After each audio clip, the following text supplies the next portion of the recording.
Hey, what's up guys, Mates of Clubs Kid, and today I'm going to be doing finally another magic video, which has been like forever since I've done a magic video. And I think my last video might have been the MagicCon 2012, but nonetheless, it's finally me talking in front of a camera, and I want to talk about something that's really important to me. I've kind of been wanting to do this for a long time, but I don't know, I'm now just finally sitting down to do it. And that is I'm not even really sure how to phrase the general topic, but basically when, a kid gets really into magic, they just go on, like, Penguin and Illusionist and Theory 11, and every new trick they see, they have to go run out and buy it. And I really want to talk about that because it does bother me, and there's a lot of people who, just one of the ways I've experienced it was I was doing, like, reviews for the Tarantula, for example. And I would get questions about, should I buy the Tarantula or the Gecko, or, should I get the, whatever, and, just whatever other popular illusionist trick. And, first of all, I don't know which one you should buy. I mean, they're completely different tricks in that scenario. And it's, like, impossible to answer, because I don't know what kind of magic you do. I don't know which one you're going to actually use, or if you're even going to use either of them, which I'm going to talk about. And I mean, it's just like, it's not even a trick at that point. It's just sort of like a little thing you play around with, and it's not worth it. So yeah, I'm on here on Penguin Magic right now, and it's, I guess you'll see what day this video is posted, but I'm not like a hater on any sites or anything. I don't have any bias. If I see a site that I like something from, then I'll buy it. But I don't have really any favorites, so just to throw that out there. I'm going to thrash, I think, 3 different sites. First of all, I get emails about every 2 weeks from Penguin with all bold text saying, you need to buy this trick. X and X magician recommended this. It fooled him. You have to buy this. It's the best whatever, and you have to buy it. Another thing, every time you go on their site, whatever popular trick, let me see. Xbox is a really popular trick, apparently, and it says, now shipping, highly recommended. Highly recommended. Also on Quadrant by David and Chris Turkey. I'm not familiar with any of these tricks, because I really don't look this stuff up. Also highly recommended. Let's see.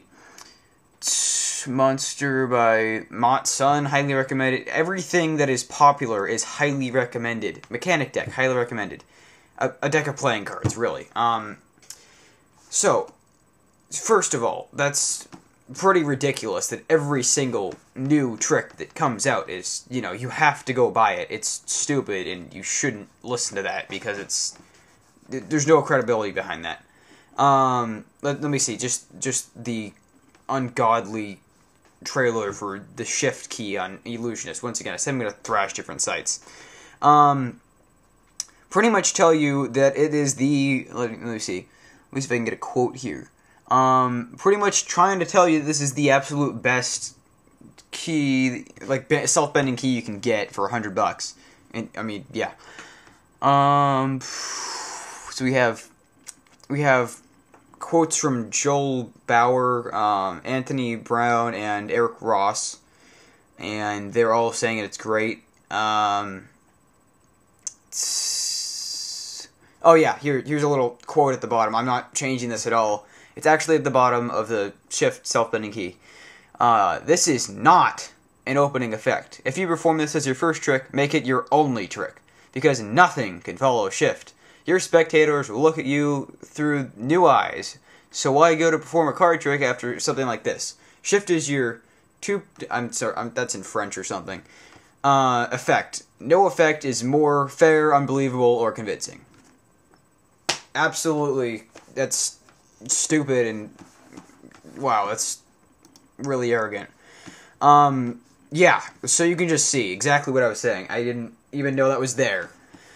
But they do this all the time. I'm sure if I look at, I'm not even sure if they, maybe they changed it, but on the Gecko, it said something very much along those lines. Let me see, Bullet Coin. That's a really old trick. It probably says something very similar.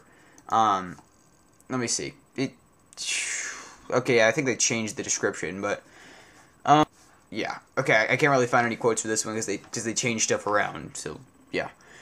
Let's go to Theory 11, see what they're trying to shove in my face. Magic tricks, let's see. Most of their newer stuff has been pretty awful, I gotta say. Which is kind of why I stopped obsessively looking on all the sites. High Rise was... I'm sorry, that looked awful. That was terrible. That looked like it could have been a double lift. So, yeah, I'm not really sure the point of that was. Let's see. Let's look at Rapture. I'm going to watch the trailer right here and comment on it. I haven't seen this trailer before, so...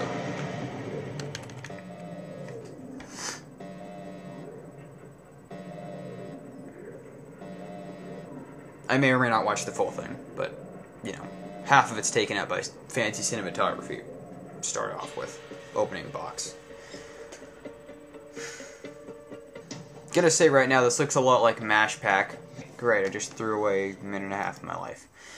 Another crazy, you know, easily sellable trick that they've thrown out there. Just to sort of something, I'm not trying to credit myself or anything or promote myself, but I came up with something that looks pretty similar to this, to be honest. You know, minus all the fancy cinematography and that kind of stuff. It pretty much looked very similar to that. You could take out a box and rub it away, and there would be just a regular deck, or you could take your deck of cards and spread it out, and you could flourish with it and everything, and then you could turn it into a box. So I'm just throwing that out there. Came up with that on my own. I'll just say I cut up a box to, came up with that because I was bored. So that's not really impressing me a whole lot, because I actually thought about it for like 2 seconds. Insane. Let's try this by Andy Neyman. Okay, so that one was $25, which isn't terribly expensive, but let's see, what's this? Insane. Do you believe? Alright, nifty. Okay, so I'm not even gonna waste the time watching the rest of that trailer. Another thing looked crazy, nifty and whatever. Alright, so something I need to tell you guys. I know you probably think I'm crazy, you think I'm weird, you think that this is all really, why should I listen to this guy? Well, I'm telling you here that I have bought lots and lots and lots and lots and lots of stuff from Illusionist, from Theory 11, from Penguin, from my local magic stores, from everywhere. Even some of its, gifts. A lot of it, most of the stuff you're seeing, I don't even use. So, what I'm trying to get out here is, you can see I have all this stuff. I use less than 1% of it. I mean, I use, maybe an idea I got here and there, but just talking with people, I got so much more ideas. You can see the amount of cards I have is ridiculous, and I don't use a lot of them. So, moral of this story, save your money. So save your money, go to MagicCon, save it up. For the price of, a couple $50 DVDs, you're already throwing it away, at least $100. And I think MagicCon tickets cost somewhere between $200 and $300, so I mean, you can easily save up that much money if you just don't buy a couple DVDs. Anyways, that's all I really want to say. I hope that was helpful to you guys, and thank you for watching.